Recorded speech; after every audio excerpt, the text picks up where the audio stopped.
মালয়েশিয়ায় কর্মী পাঠাতে সিন্ডিকেট ও দুর্নীতি করে হাজার হাজার কোটি টাকা লুটপাট করেছে বিগত সরকারের সহযোগীরা। সিন্ডিকেটের কারণে ক্ষতিগ্রস্ত হয়েছেন মালয়েশিয়ার শ্রমবাজার ও শ্রমিকরা। এ বিষয়ে কথা বলতে এই মুহূর্তে রাজধানীর গুলশান থেকে যোগ দিয়েছেন বাইরার যুগ্ম সাধারণ সম্পাদক মোহাম্মদ ফখরুল ইসলাম। মোহাম্মদ ফখরুল ইসলাম, আপনাকে স্বাগত জানাচ্ছি ইন্ডিপেন্ডেন্ট টেলিভিশনে।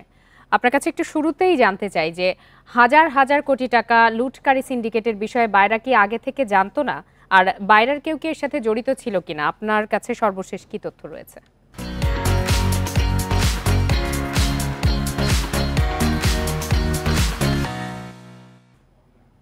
জি, ধন্যবাদ।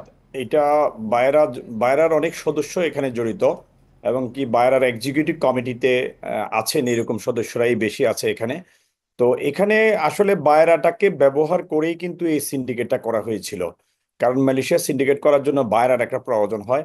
প্রথমে আমরা আমাদের যিনি সভাপতি ছিলেন তিনি সিন্ডিকেটের বিরুদ্ধে স্লোগান দিয়েই বায়রাতে জিতেছেন, ইলেকশনে জিতেছেন, কিন্তু পরবর্তীতে তিনিই আবার সিন্ডিকেটের সাথে মিশে গেছেন, মিশে গিয়ে সিন্ডিকেটটাকে আরো শক্ত করেছেন, আরো মজবুত করেছেন। তো সেই জায়গাটাতে আসলে আমরা এটা নিয়ে বিভিন্ন সময় আমরা কথা বলেছি, সভা, সেমিনার, সিম্পোজিয়াম আমরা করেছিলাম, বিভিন্ন ফ্রেশ কনফারেন্স করেছিলাম।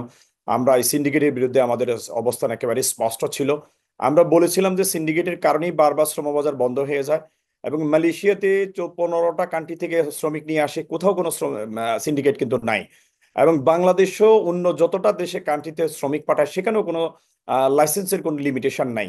যার ফলে এই লিমিটেশনটা শুধু স্পেশালি বাংলাদেশের ক্ষেত্রে হয়েছে, যেটা অত্যন্ত দুঃখজনক, এবং আমাদের এই কর্মীরা অতিরিক্ত টাকা দিয়ে যেতে হয়েছে, দেশের সুনাম নষ্ট হয়েছে, এবং আমাদের এই সেক্টরে যারা কাজ করে তারা বৈষম্যের শিকার হয়েছে। 90% এজেন্সি কিন্তু বৈষম্যের শিকার হয়েছে।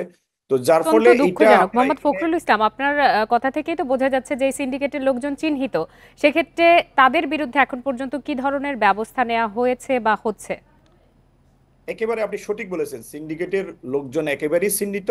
বিশেষ করে মালয়েশিয়ার বেস্টিনেট এবং FWCMS যে অনলাইন পদ্ধতি, এই অনলাইন পদ্ধতির যারা মালিক, যারা এটা পরিকল্পনাকারী, বাস্তবায়নকারী এবং যারা এটা নিয়ন্ত্রণকারী, তারা একেবারেই চিহ্নিত। তাদের ব্যাপারে ইতিমধ্যেই বিভিন্ন সংবাদ মাধ্যমে আসছে, মিডিয়াতে প্রচার হয়েছে, ইন্টারন্যাশনাল অর্গানাইজেশনগুলো বলেছেন। আজকেও যেমন রামরু এ ব্যাপারে কথা বলেছেন, আমরাও সবসময় কথা বলেছি।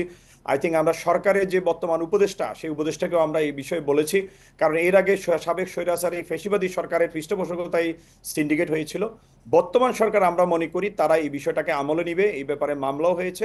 আমলে নিয়ে যিনি সিন্ডিকেটের মূল ব্যক্তি, মূল হোতা, এবং যারা সিন্ডিকেটের যিনি মালিক এবং এই সিস্টেমের মালিক, তারা যেন আর কোনোভাবে সিন্ডিকেট করতে না পারে, এবং তাদেরকে যেন আইনের আওতায় এনে শাস্তিমূলক ব্যবস্থা গ্রহণ করা হয়, সে ব্যাপারে আমরা সবসময় সোচ্চার ছিলাম। এবং এটা নিয়ে দুদক কাজ করছে, সরকারি সংস্থাগুলো কাজ করছে, আমাদের মন্ত্রণালয় কাজ করছে। আমরা আশা করছি তার মানে তো অনতিবিলম্বে আশা করা যায় যে এই ধরনের সিন্ডিকেট আর তৈরি হবে না, তাই তো? আমরা আশা করি, কিন্তু এখনো সিন্ডিকেট যারা করছে তারা কিন্তু তৎপর। আগে একরকম ছিল, এক গোষ্ঠী ছিল, এখন আরেক গোষ্ঠী এসে আবার তারা সিন্ডিকেট করার জন্য কিন্তু অপচেষ্টাগুলো করছে। সেক্ষেত্রে শ্রমিকদের ক্ষতিপূরণের বিষয়ে সরকার বা বাইরা কর্তৃপক্ষ কোনো ধরনের উদ্যোগ এখন পর্যন্ত নিয়েছে কিনা? শ্রমিকদের যেসব যারা যেতে পারে নাই তাদের ব্যাপারে সরকার অলরেডি মন্ত্রণালয় এ ব্যাপারে উদ্যোগ নিয়েছে। যারা টাকা দিয়েছে কিন্তু যেতে পারে নাই তাদের টাকা ফেরত দেওয়ার ব্যাপারে ইতিমধ্যে ভূমিকা নেওয়া হয়েছে, এবং অনেকে টাকা পেয়েছে, আমরা এটা শুনেছি। তারপরে এর মধ্যে যেসব শ্রমিক যেতে পারে নাই তাদের ব্যাপারে আহ, তাদেরকে পাঠানোর ব্যাপারে আমাদের মাননীয় প্রধান উপদেষ্টা উদ্যোগ নিয়েছিলেন। তো সেটাও আমরা আশা করছি বাস্তবায়ন হবে অনতিবিলম্বে, এবং নতুন করে শ্রমবাজার আবার চালু হওয়ার একটা আমরা লক্ষণ দেখতে পাচ্ছি। সেখানে আমাদের সিন্ডিকেট ব্যতি রেখেই শ্রমবাজার নতুন করে উন্মুক্ত হওয়ার একটা যথেষ্ট সম্ভাবনা দেখা দিয়েছে। আমরা আশা করছি এটা অব্যাহত থাকবে, এবং এই শ্রমবাজারে আর কোনো প্রকার সিন্ডিকেট যাতে না হয়, কোনোভাবে দুর্বৃত্তায়ন যাতে না হয়। যারা দুর্বৃত্তায়ন করেছে তাদেরকে যেন আইনের আওতায় আনা আর হয়। সেক্ষেত্রে সংক্ষেপে একটু জানাবেন যে যে ভাবমূর্তি নষ্ট হয়েছে বাংলাদেশের, সেটি কাটিয়ে ওঠার জন্য আসলে এখন কি করণীয়? অ্যাকচুয়ালি এটা বাংলাদেশের ভাবমূর্তি ভীষণভাবে নষ্ট হয়েছে। নট অনলি দ্যাট, মালয়েশিয়ার ভাবমূর্তিও কিন্তু নষ্ট হয়েছে, কারণ তারাও এটাকে প্রশ্রয় দিয়েছে, তাদের লোকজন এখানে জড়িত। বাংলাদেশের সরকারিভাবে বিভিন্নভাবে আপনারা জানেন মন্ত্রী এমপিরা এখানে জড়িত ছিল। সেই ভাবমূর্তিটাকে এখন ফিরিয়ে আনতে হলে আমাদের যেটা করতে হবে, শ্রমবাজারটা নতুন করে মালয়েশিয়ার সাথে আলোচনা করে উন্মুক্ত করতে হবে, এবং সেখানে যদি আমাদের কর্মীরা কম খরচে যাওয়ার একটা বিশেষ অ্যারেঞ্জমেন্ট যদি করা যায়, বিশেষ ব্যবস্থাপনা যদি কর্মীদের কম খরচে যদি পাঠানো যায়, এবং যেসব বৈধ রিক্রুটমেন্ট এজেন্সি আছে তারা যেন তাদের সকলের যোগ্যতা, অভিজ্ঞতা এবং ক্যাপাসিটির ভিত্তিতে কর্মী পাঠাইতে পারে, তাহলে এই শ্রমবাজারটা একটা স্থিতিশীল হবে এবং আমরা আশা করি এখানে একটা সুন্দর পরিবেশ তৈরি হবে এবং আমাদের যে ইমেজটা ক্ষুণ্ণ হয়েছে সেই ইমেজ আবার ফেরত আসবে। জি, মোহাম্মদ ফখরুল ইসলাম, আপনাকে অনেক ধন্যবাদ বিষয়গুলো বিস্তারিতভাবে তুলে ধরার জন্য। 21 কোটি টাকা আত্মসাতের অভিযোগ তদন্তে বিটিভির সাবেক জেনারেল ম্যানেজার মাহফুজা আক্তারকে জিজ্ঞাসাবাদ করেছে দুর্নীতি দমন কমিশন দুদক। বুধবার সকাল 10টা থেকে 3 ঘন্টার বেশি সময় তার কাছে বিভিন্ন বিষয়ে জানতে চান দুদক কর্মকর্তারা। দুদক কার্যালয় থেকে বেরিয়ে যাওয়ার সময় উপস্থিত সাংবাদিকরা তার সাথে কথা বলার চেষ্টা করলে দ্রুত স্থান ত্যাগ করেন মাহফুজা।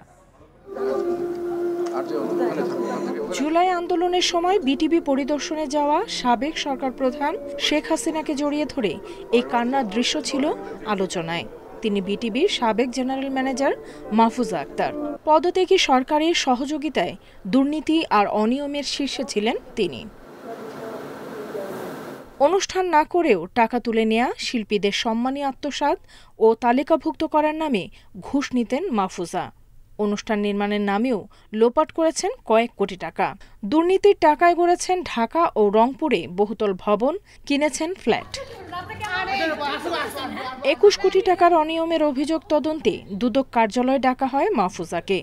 বুধবার সকাল 10টায় জিজ্ঞাসাবাদ শুরু হয়ে শেষ হয় দুপুর 2টায়।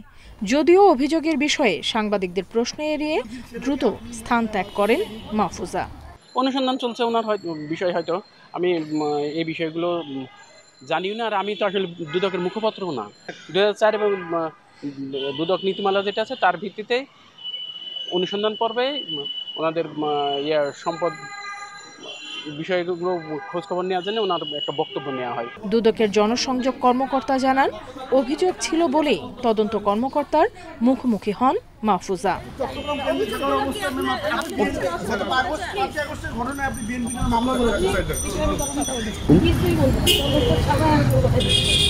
জুলাই আগস্টে ছাত্র জনতার আন্দোলনে বিটিভিতে আগুনের ঘটনায় 3 থেকে 4 হাজার ব্যক্তির বিপক্ষে মামলার বাদী বিটিভির সাবেক